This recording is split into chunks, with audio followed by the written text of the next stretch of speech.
पाकिस्तान के कराची की आयशा राशिद को भारत के चेन्नई में जीवन दान मिला। यहाँ की एनजीओ ऐश्वर्या ट्रस्ट ने एमजीएम हेल्थ केयर में 19 साल की आयशा के हार्ट ट्रांसप्लांट का पूरा खर्च उठाया। बहुत अच्छा लग रहा है, सही लग रहा है। आप इंडियन गवर्नमेंट को क्या कहना चाहते हो? थैंक यू फॉर, क्योंकि मुझे वीज़ा दिया और मेरा हार्ट ट्रांसप्लांट हुआ।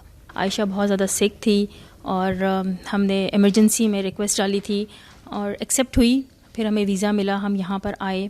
प्रोसीजर में ये था कि आते ही इसको कार्डियक अरेस्ट आया था और डॉक्टर्स ने काफ़ी जद्दोजहद करके इसको बचाया और मीन्स के बिल्कुल डेड पोजीशन पे थी, हार्ट 10% वर्क कर रहा था।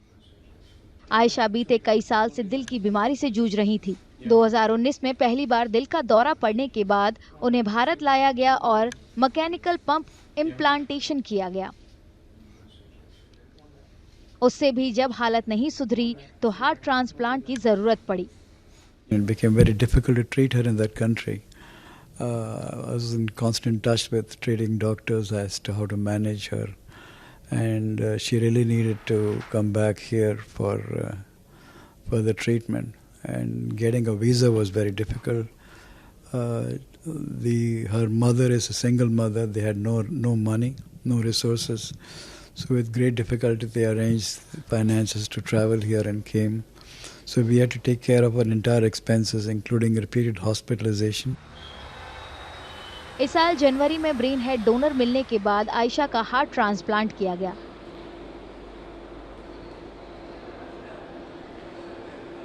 चेन्नई की एनजीओ ने इस पर आया 35 लाख का पूरा खर्च उठाया। For us, any patient are patients. We don't look at religion or place or anything, because all are patients. So we will do whatever is possible from our side. So in this case, again, we didn't look at whether she is a Pakistani or Indian or anything. She is a patient, young girl.